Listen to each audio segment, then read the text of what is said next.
Welcome to the VET S.O.S podcast. Remember, don't drown to see a transition. Grab the VET S.O.S Lifeline. VET S.O.S is brought to you by the Who You Know Network and proud members of the Parade Deck community. Today we're sitting down with Erick Saks, founder of Operation Lifeline, Inc. This is a fantastic organization doing amazing things right here in my own backyard. So excited to be able to sit down with them and share their mission with everybody. Keith, riding shotgun like usual, brother. How you doing today? I'm doing good, but I'm starting to wonder, like, you just said it right in your backyard. What is going on in Northeast Florida that, like, we have all these veterans? Now, is it just because there's a large veteran population, or are y'all treating the veterans that badly down there that we need all these veteran organizations down there? Because I'm in Virginia Beach, and we got some organizations, but we ain't hurting like you all, apparently. I don't know. So, anyway, no, it's great to be here. Sorry for the brevity, but, looking forward to this episode. Yeah, no, I mean, we are, it's the home of Wounded Warrior in K9 for Warriors. I mean, we got some big organizations down here. And a lot that's what I'm saying. I wonder why. I'm going to say it's because we got a great veteran population. We're trying to do good things. Or I'm not going to say that we treat them badly. So, all right, well, let's jump right into this. We got Erick Saks, the founder of Operation Lifeline, Inc., a nonprofit dedicated to expanding housing access and career opportunities for veterans across Northeast Florida. Operation Lifeline connects veterans to home ownership, critical repairs, accessibility upgrades, and hands-on workforce training through programs like SkillBridge. Erick serves on the Housing Finance Authority and Continuum of Care boards in St. Johns County, as well as the board of NEFBA Builders Care. He's a retired U.S. Air Force Lieutenant Colonel with more than 26 years of service. Great to see you again, Erick. How are you doing today? I'm doing great. How about you guys? Can't complain, man. Can't complain. It's been a great day. I mean, we finally get a little break from the rain down here too. So I think today's going to be a good day all the way around. Yeah, for a minute at least, right? Yep. Until next hour, and then it'll rain and then it'll stop again. That's what Florida does. Absolutely. So let's start with the transition. How did your transition out of the military go? Yeah, so I got out in 2020, right in the middle of COVID. So my transition was a little odd. My wife and I both served. We both retired from the Air Force as lieutenant colonels at the same time. We were all excited about having this joint retirement. I was also a squadron commander at the time. We had this big retirement ceremony planned, and then COVID happened. And then I don't know if you guys remember, they came out with those limits saying you can't have more than like 20 people in a room. The DOD did that at least. Yeah. So it really shot down our retirement. So yeah, transition was a little weird, but we made it work. We were in Alabama at the time, and then we moved down here to Florida, and had this great idea that we were going to just retire. We were smart with money along the way. We saw the VA disability thing working out the way it did. And I'm like, oh, great. We can just retire, raise our kids, do that kind of thing. And that lasted about 2 months before I started driving everybody insane. And basically what I found is that after I went in the military when I was 17, I come out in my mid-40s. And what I realized is that I am just built to have a mission. This is how I am.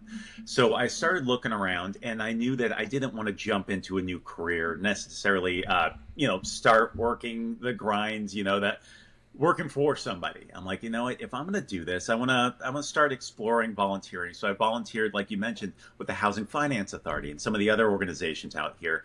And that's when I really started to learn about the housing crisis that we've got going on. And then specifically as a veteran coming out of that, I kept an eye specifically on the veterans who were being impacted by this. And what I saw specifically in my area, Northeast Florida is very similar, but like Jacksonville is very different than St. Johns County. That's different than Clay County. Where I am, it's not like Jacksonville, where you've got a lot of, honestly, there's a lot of homeless people out there on the streets. That's very different than the other outlying counties. Here, you've got, the numbers are much more reasonable. So I looked at it, I'm like, the veteran population that are homeless, it's there, but it's not insurmountable. And that's kind of where my idea came in for Operation Lifeline. I'm like, look, direct impact. Let's stop with the bureaucracy and directly help people. And I saw some frustration because I was working through the government channels and the government does not move quickly. No. And now I've got this great new thing. I come out of the military after this is my only thing I've ever known in life is having bureaucracy and having rules and always having multiple layers of people working above me. Suddenly the handcuffs are off. I'm like, I can do whatever I want, don't need to report to anybody. And that's what we did. We created Operation Lifeline for direct impact. We started after Hurricane Ian, where they had, we saw veterans out there who couldn't afford to have somebody come out and just take the trees that fell down on like their septic systems and stuff like that, get them out of there. I got a chainsaw in the truck. So me and my partner, David, when we started this out, that's what we were doing. And then eventually we started working through grant programs and stuff like that that let us have direct impact, go out to veterans' houses that we saw who needed help, not pay somebody to do it, go and do it ourselves. And then we were able to find some organizations to partner with us, some governments to partner with us. And they're like, yeah, if you're going to do it, yeah, we'd be glad to go out and get that stuff done and partner with you. And so we started with like I said, the assistance after hurricanes, but then we moved into rehab. Then we moved into building houses. And now we've moved on even further to supportive housing. So not only are we building houses, but we have houses. We have a house right now that we can put 5 veterans in who are coming in off the streets or at risk of homelessness. One that we just put in there, he's been living in a car. He's 80 years old and has been living in a car for about 6 years. In his 80s, hadn't slept in a real bed more than I think he said 2 or 3 times in the last 6 years. And so we were able to put him into a house where he's got stability, he's got safety, and we've also got supporting agencies going in there and making sure he's good. So no, it's been amazing. It's been an amazing ride. But yeah, that transition, we jumped into it quickly. I could not stop. I just couldn't. Yeah. That's the COVID thing really, it made huge impacts, right? And yeah. we talk to people all the time. You're one of the few, let's say, success stories that we've heard on the show. A lot of people really struggled with the COVID, in doing their transition during COVID. So it's great to hear that you were able to move forward and continue because you were smart along the way as well, which is yeah. a big thing that we probably don't talk about enough is while you're in service, doing the financial things you need to do. But that's a whole nother podcast. We'll have to start a new show for that one. Is. Well, I'll tell you, one of the other things I found is this transition largely, I mean, my mental health hinged on the transition because just like a lot of guys, a lot of people who've served in the service, I mean, you do an entire lifetime where all I've ever known is military service. And aside from the combat experience, just the fact that my culture, right, who I am is tied to the military, and we don't have an equivalent on the outside. And I found that very frustrating. I started looking at my community, and nothing against my community, looking at my county, looking at the surrounding counties and talking to people at large, and they don't see community the way that military members see community. I see my brothers and sisters who live around me, right? That's what I see them as. I always make the joke that, right, they're kind of like family. You don't have to like your family, but you always love your family, right? So all veterans, they are my family. And look, I don't individually like every single veteran out there, and they don't always like me, but they are part of my family. And if there is a veteran in need, if there is somebody who is struggling, I have an obligation to take care of them. And when I got out to society, I kind of thought that all Americans kind of saw their, the people in their communities as somebody that there was a responsibility to pitch in and take care of. I found that just does not exist at large in civilian society. So I decided, just because I'm stubborn, I'm like, you know what? I'm not going to change. I'm going to make them change. And so what I'm doing is I'm fixing the world one little piece at a time to make people care because it matters. That's fantastic. And Keith, mindset's everything, Mm-hmm. What do you think? I'm at a loss, honestly. So just the growth that I'm hearing in the last 4 or 5 years is insane. 3.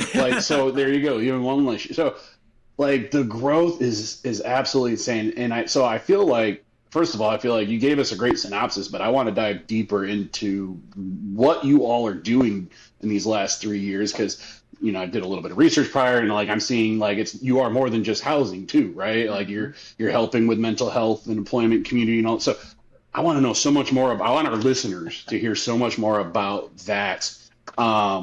Yeah, I'm just absolutely amazed. Especially from somebody. I mean, you're making 010 retirement pay. With whatever disability you might have coming in. Like, I love the sense of mission, right? Especially from an Air Force officer. I worked with security forces in Afghanistan. I love the enlisted guys. They were amazing. Y'all's officers were a little too bureaucratic for me, so I totally get what you were, smelling what you were stepping in on that one. Yeah. But no, I mean, just seriously, what all are you doing? Because I've done some. I know you're doing more than what you scratched on the surface. So let's dive deeper into that. Let's dive. Let's let our listeners know all the amazing things that you all are doing. You guys are all familiar with the concept of mission creep, right? And for those who may not be, it's that you've got a mission going in, and then you add a little something, and then you add a little something more, and that's Operation Lifeline. And generally, that's something you don't want to do.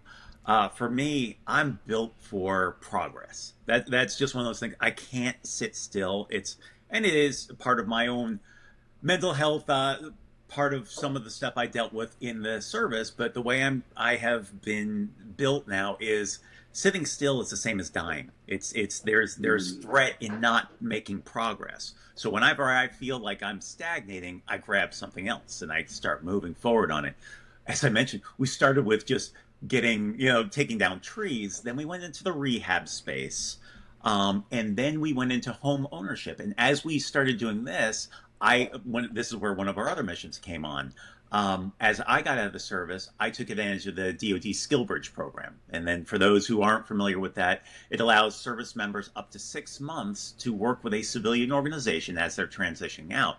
And it's great because you wear civilian clothes. You can start feeling like a civilian, calling people by their first name, having them call you by your first name, right? It's part of the important transition because people forget how hard that is if they haven't spent a lot of time in the service or it's been a while. So I did that. And as I was getting out, and absolutely loved it. I did mine with Northrop Grumman, loved my experience, got to see what defense contracting looks like after spending, a lifetime in the service. They offered me a position, very grateful, but it wasn't what I was looking for. Like I said, I wasn't ready to work for somebody. But as we built our organization, I'm like, you know what? We have got to have our own SkillBridge. So that is one of my favorite things that we do. We have had over probably 25 come through in this first 2.5 years that we've been doing this. And as those students, as they come through, what we're doing is we're teaching them construction. So we start them off in the classroom, but we quickly get them out to the field, and we're the houses that we're building, they're side by side working with us to build these houses.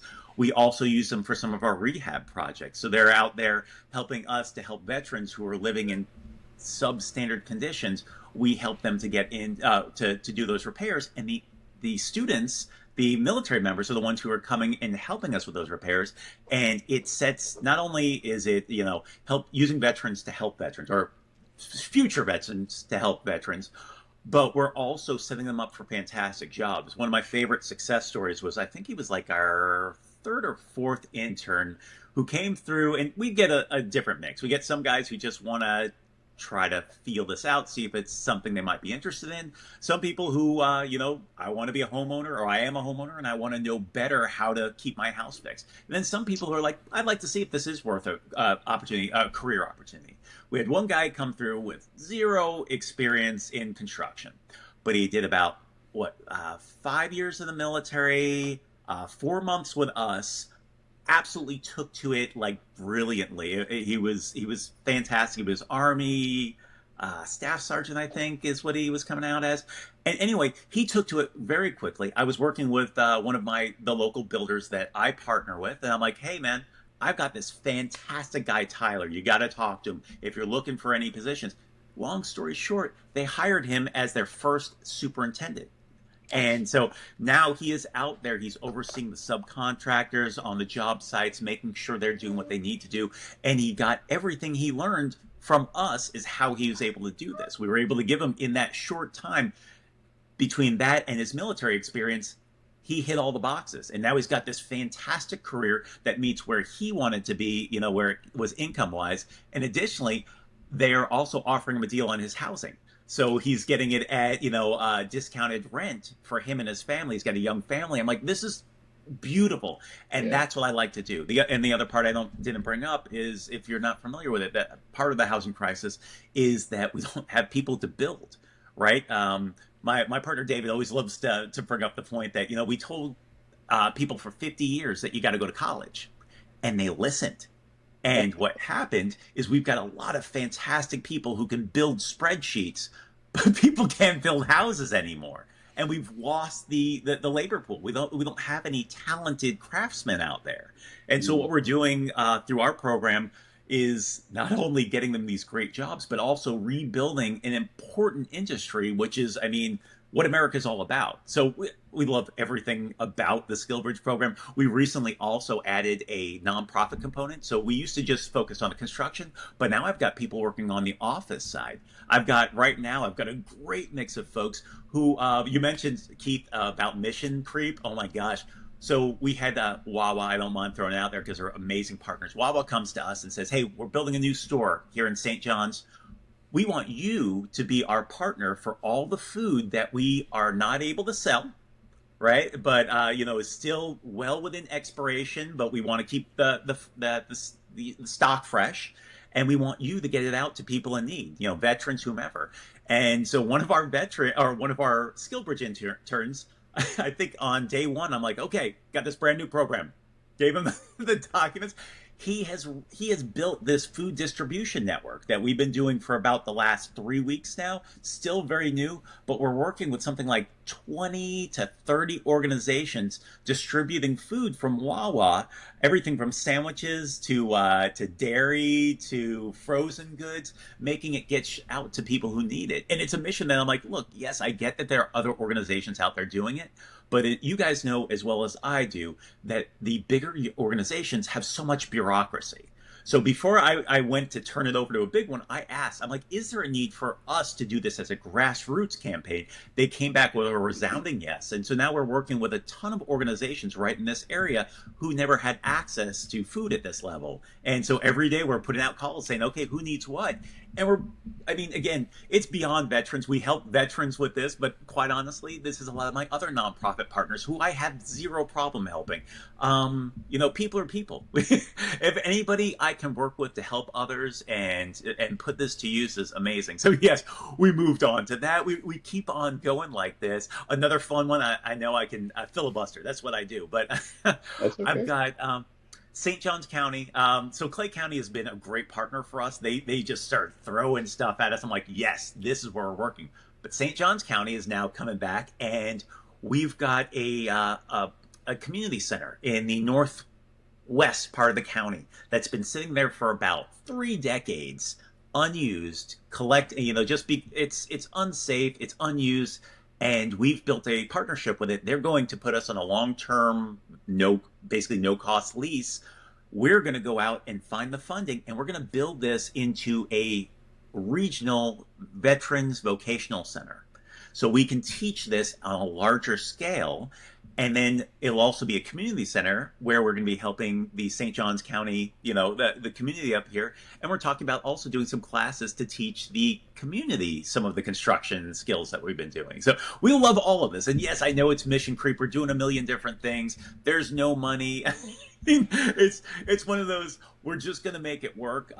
You guys know as well as I do that the no-fail mission, right? A lot of civilians don't understand the concept of the no-fail mission. It's like, well, there's not enough money. There's not enough time. I'm like, well, that's been my entire life up to this point. So this is not a big change for me. And I think, Keith, maybe this is probably one of the reasons a lot of people had a problem during COVID, not necessarily the veterans or the military side, right? But it's folks who don't understand that we're built to work without resources. Yeah. When the mission is important, you find a way. And that's what we've been doing. I can't wait for the business book, Mission Creep, My Secret to Success, because you've broken like all the PMP rules. Oh my gosh. The way you operate. And Yeah, because like you said at the very beginning, everybody will tell you mission creep will kill anything, and you've turned it into your business model. It's just absolutely fantastic, and I love how you just continue to take steps forward, and it doesn't necessarily the direction doesn't necessarily matter, right? It's all veteran related, but at the same time, going from building houses to distributing food, not normally a common tie, right? And so I just love how you keep looking for ways to continue to help the environment and help the community, and to grow that way. And the SkillBridge piece can't be stated enough. It's SkillBridge. I was able to use a SkillBridge program. Actually loved what I did through that, and just that ability to jump into a new field like construction, or managing a food program, if you will. Those types of things are just priceless, and I applaud you for having that what's the word I'm looking for? That program, within your organization, because that's going to help so many. And then, like you said, your guys are finding, awesome careers off of the program, through your assistance. So just, man, I love what you're doing. Yeah, no, I appreciate it. It's funny, one of the biggest challenges I've found is people, what we're doing, I think, is terrifying a lot of people that are in this business, right, in the nonprofit realm, because the way that we're working and the speed that we're working, we're breaking, like you said, all the rules of how you do this. I've gone to a lot of folks, and I get a mix here, because I'll go to these well-established organizations saying, look, I'd love to partner with you. This is what I can bring to you. I'm not asking for anything. I just want to see what we can do together.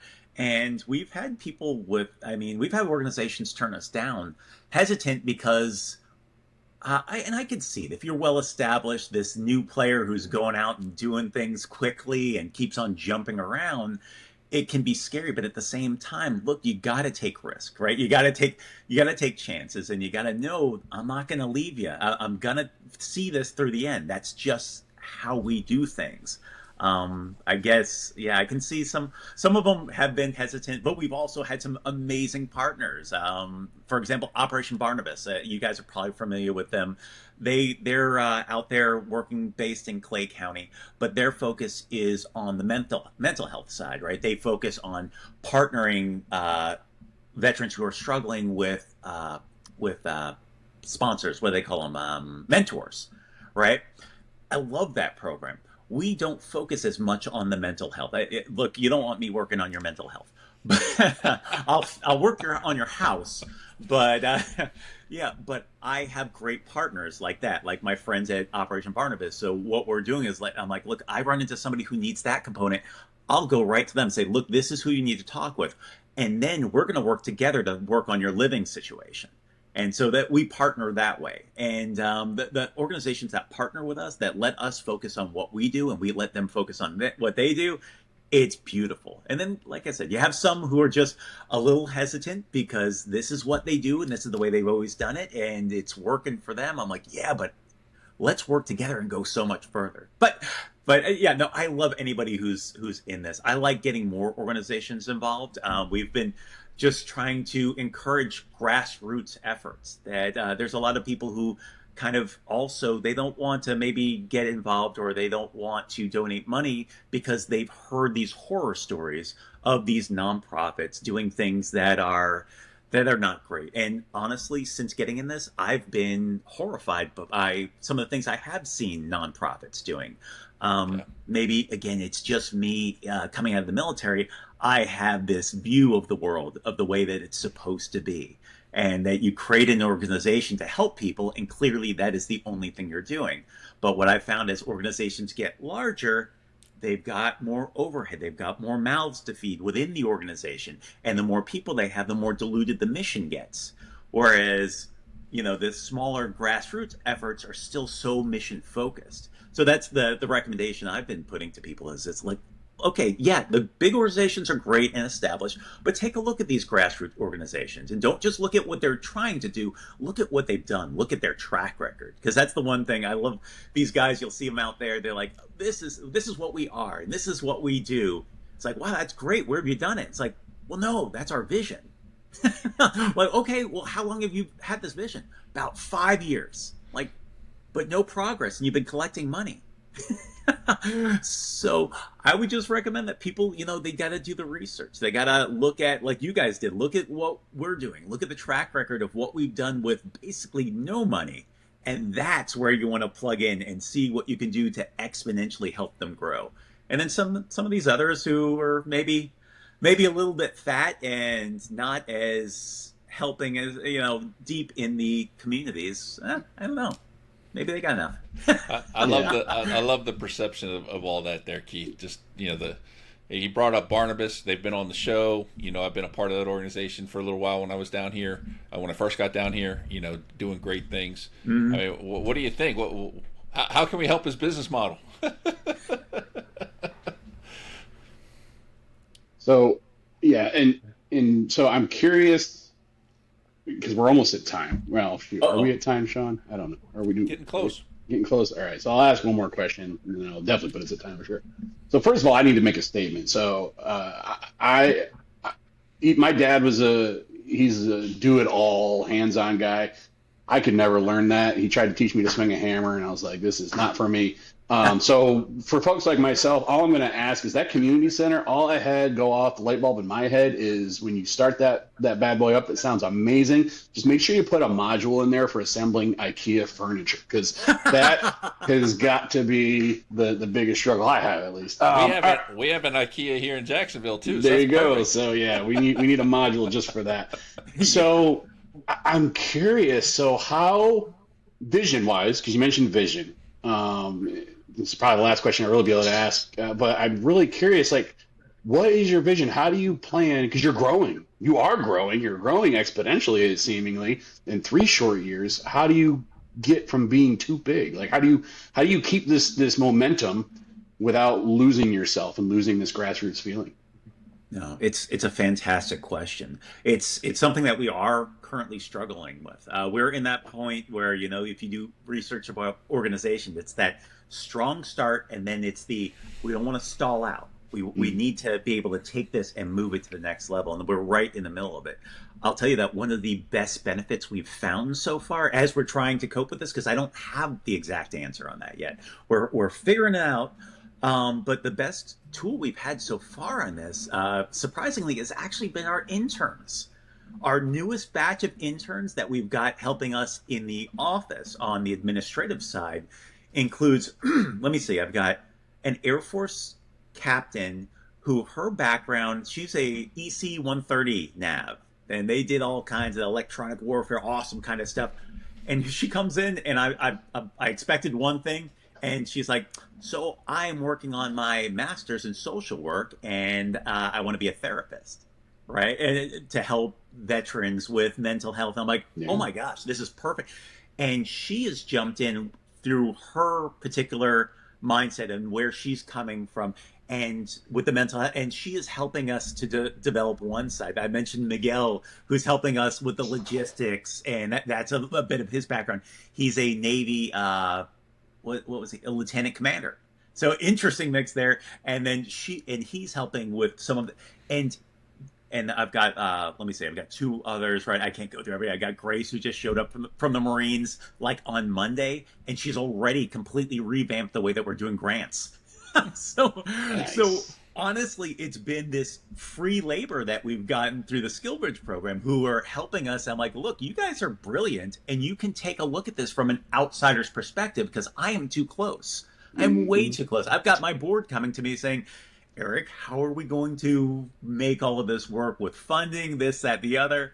And it's taking those great people with a military mindset and a fresh perspective and letting them run loose with it. So I don't know the answer, Keith, but I'm working on it. And this is kind of working, but honestly, we do have some challenges ahead. Honestly, we don't dive into the mechanics but I don't mind telling you how the sausage is made.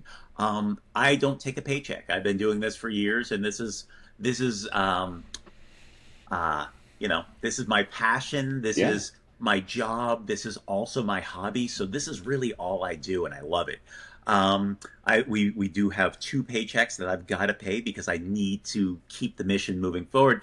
And yeah, we have struggles making ends meet, but we are keeping it going. So it's a constant challenge, but no, I love it. It's going to keep me. You guys have probably seen the same thing I have. A lot of people who come out of the military and they start to, I hate to say it, like visually atrophy. You can see.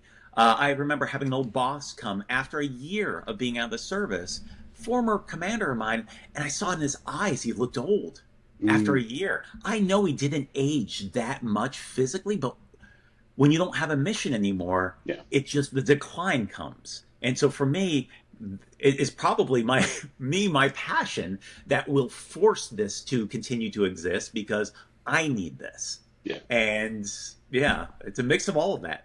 Yeah, no, it's great. I'm excited to see where it goes. I think you're keeping it at the ground level. In fact, I'm going to take a snapshot of this episode and send it to the hiring managers in my agency because I run the SkillBridge program in my agency. And what you just said about basically the fresh blood and the new ideas, keeping things fresh from the ground up, I love it. I'm just gonna clip that and send that to all my hiring managers. Like, this is why you need to be leveraging SkillBridge across our agency. But I digress. We are at time. I have two more questions before we go, Eric. But it's been absolutely amazing. So one quick question and then the follow-on question. So first, like you've built homes, you fixed roofs, you've even moved. Because I did my research, you moved an entire house that was built in the 1890s, right? And so what's tougher, wrangling contractors or a room full of Air Force officers? Oh, I would say, you know what? Man, that's a great question. Yeah, that's a great question. It's funny. I feel so free, honestly. I love my time in the service, but I've never experienced this level of freedom, honestly. Remember, I went right from my parents' house to the military. So this is the first time that I've got a level of freedom where I can just go. So I don't mind working with the contractors. Okay. I don't mind. It's funny trying to talk to them about just cultural things. Trying to explain to them why it matters to put a $10,000 roof on a house that's only valued at $10,000. Because it's cheaper to put on the roof and keep them in the house than try to build them a whole new house where they're thinking through financial, I have to get them to my level. So yeah, it's really, I like what I'm doing. Not that I didn't like when I was in the service, but I had less control over where it ultimately went. Here, I have the control and there is no ceiling, right? There is no limit. We're doing what needs to be done. So I would probably say, the officer side was, the Air Force side was a bit harder at times. Plus, remember, I did 2 Pentagon tours, one working on the Joint Staff and the chairman of the Joint Chiefs. I did all that stuff and those were terrifying. I don't get terrified anymore. Yeah, no way. All right, so final question. So whether people are listening and they're like, I need these services, like they need, like where can they get in touch with you and find you folks that way? And two, the folks that are listening, like I either need to support this organization or like you guys are in Northeast Florida, maybe somebody's looking, hey, I want to copy this grassroots program and revamp, start something fresh and new. So how can people get in touch with you folks for either one of those things? Yeah, the best thing is to go to our website and take a look at us there. You've got a link right when you go in there, a pop-up will come up. So if you want to donate, there's definitely a way to do it that way. But if you're looking for information, you can always click on the contact also and send a message directly to us. Or you can also look to the website and see what's in there. It's OP Lifeline. And that's the same thing for Facebook. Everything OP Lifeline is our tag. So if you Google that, you should be able to find us, find all of our stuff, and reach out, send me an email, send us a note on Facebook. I'm glad to talk to people, especially people who are trying to create something like this. Because I've also, one of the things what we'll do is we will be an umbrella organization for SkillBridge. If somebody's looking to get a SkillBridge intern and doesn't want to go through the bureaucracy of trying to get established with DoD, I love giving other organizations an opportunity to bring in interns as long as there's a possibility that is going to result in employment. 100%. Let's talk. Yeah, that's great. No, Eric, that's all great stuff. I love what y'all are doing. Thank you so much for coming on the show. I feel like Sean's been way too quiet, so I'm going to ask if he has anything to say before I wrap this up. Sean, sorry, I hijacked this one a little bit, I think. That's all good. Eric knows I love his organization. We've talked at length before, and definitely looking forward to talking with you again and continuing to support what you're doing there. Yes, sir. No, I really appreciate the opportunity to chat with you guys. I always love talking with fellow vets about vets and helping vets. Right? That's what it's all about. Yeah. And what y'all are doing is amazing. So, again, Eric, thank you so much for your time and coming on the show. And for everybody, the entire VET S.O.S family, thank you for attending today. The VET S.O.S is growing and spreading its wings. You can follow us on all the social media platforms. Make sure to check out all 4 of our shows now and to follow and subscribe to us wherever you get your podcast from. We're on YouTube, Reese Cross America Radio, The Parade Deck, and all those other your favorite podcast platforms. And as always, remember, don't drown in the sea of transition. Grab the VET S.O.S Lifeline.